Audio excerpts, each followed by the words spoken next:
All right, well, what would happen if Juliet didn't end it all over Romeo? That is a question. And Juliet flips the script on one of the greatest love stories ever told. Mach, who plays William Shakespeare in the show, here today to tell us all about it. And this is such a fun show. So tell us, start off by telling us about it, because I've seen it before and it is amazing. And like I told you earlier, I'm going again on Friday. Thank you so much for having me.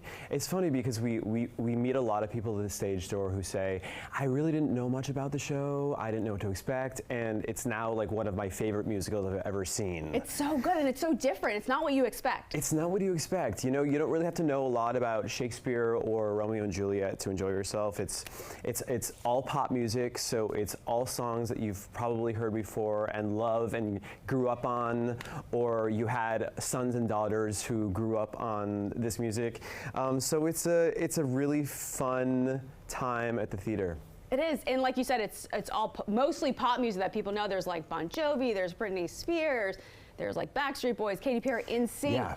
When Juliet like first comes out and it's Baby One More Time, just the bass of it coming, you're just like, oh my goodness, it gives you chills. Yeah, so all of the songs are written by Max Martin, who you may not have heard this name before, but I did not until then I read the catalog. Then you read his catalog of all the #1 hits. He's had more #1 hits than like anyone else in the entire world. It's really insane. You're like, oh, that guy. That guy. So Katy Perry and Britney Spears, NSYNC, Backstreet Boys.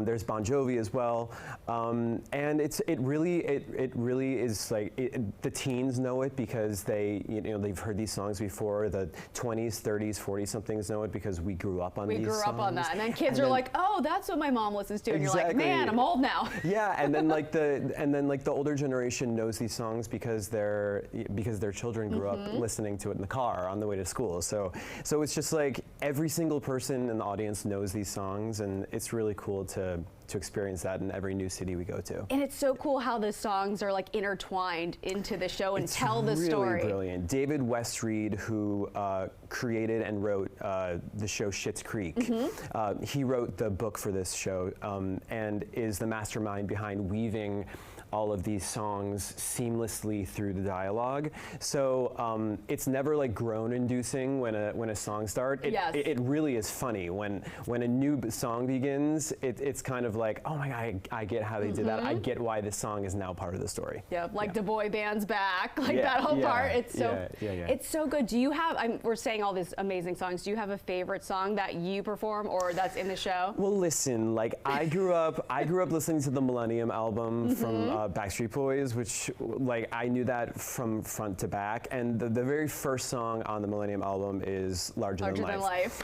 And that is the first song of the show, and it's the show that I open in a very kind of like boy band, extravagant, like spectacle style.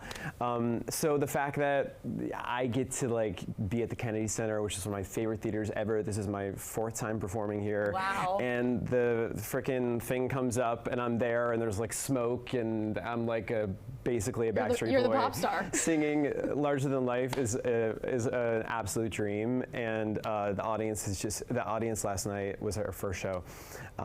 They were just eating it up. Eating it up.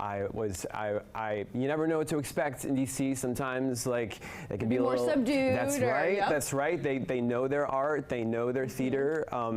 And I think we got them. You got them. We got them. Yeah. Well, you're gonna get us Friday because that's what I'm going. It's okay, so good. And all you guys are here. When can people see you? You said you're gonna be here for about 3 weeks at the Kennedy Center. 3 weeks, yeah, until January 5th. 5th. Okay. Yeah, nice. January 5th. All right. Well, thank you so much. It's almost sold out too. Yeah, it is because somebody over there wants to go now because we were talking it up and there's very few tickets available. All right, so get in there. Get in there. All right, well, for more information, make sure you visit our website, dcnewsnow.com. We'll be right back after this.